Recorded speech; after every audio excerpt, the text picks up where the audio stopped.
Good afternoon. Quick update today. The motor is mounted, as you can see. And of course we have the speed control on the bottom there. Little Velcro to hold it in place, and then some wrapped Velcro to help keep it in place. I would have preferred to have put the speed control on this side because the air will flow in through the cowling and out the side, much like you see over here on the completed Quickie. There's the entrance to the cowling, and of course the exit for the air here on the side. But the curvature of the cowling is such that it just won't allow for enough space on the sides to put the speed control, because it's rather long. So on the bottom's the best. There will still be airflow going over the speed control, and of course more than enough going over the motor. But right now we're in preparation to go ahead and put on the canopy.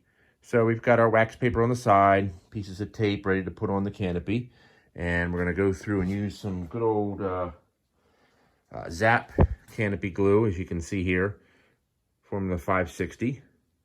And it takes about 3 hours to set before you can handle it, and at least a good 24 hours. I recommend don't touch it for a full 24 hours because I've done this a couple times and quite a few times, and if you try to move the canopy before it's 100% cured after 24 hours, it can come loose. So anyway, that's it. More to come. All right, continuing with our update, we've got our canopy in place, and we're going to let that sit for a full 24 hours. So by noon tomorrow, we'll take the tape off. But you can see it went on really well. Looks great with that red. Really pops. And it's just testers, standard testers, high gloss chrome. But the interesting thing about it is that, of course, you can see it doesn't match the chrome here. When you paint the inside of a canopy with testers chrome, and I didn't know this until I did this with the first Quickie over there, but when you paint the inside of the canopy itself is chrome, but the exterior is more of a grayish. But actually it works. It's kind of a nice contrast between, in this case, the red and the chrome. Now the full scale has primarily just where these areas here, that would just be white. This would normally be clear, and then the back portion right in here would be painted white. But I kind of like the solid. I thought it was just one big solid color. It was easier to paint, and to be perfectly honest with you, it just looks better.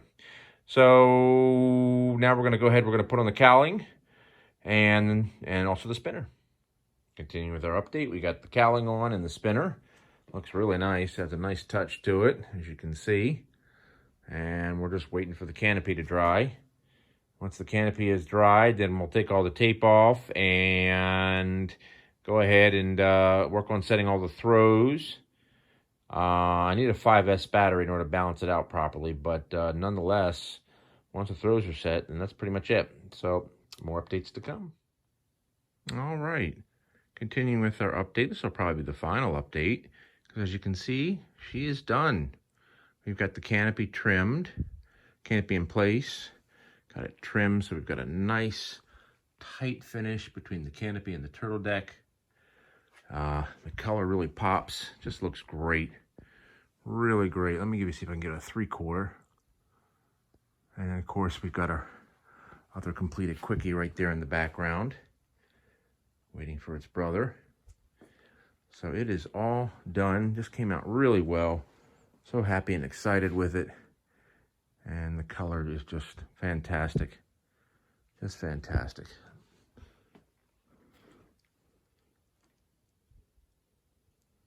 All right, so we're gonna wrap this project up. The only thing that needs to be done, just need to set the throws and balancer. And that's pretty much it.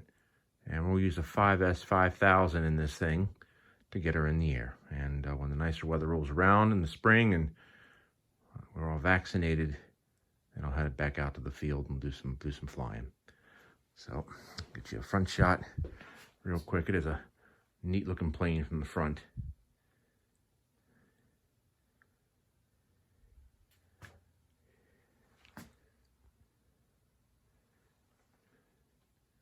And even on the ground, it looks really cool.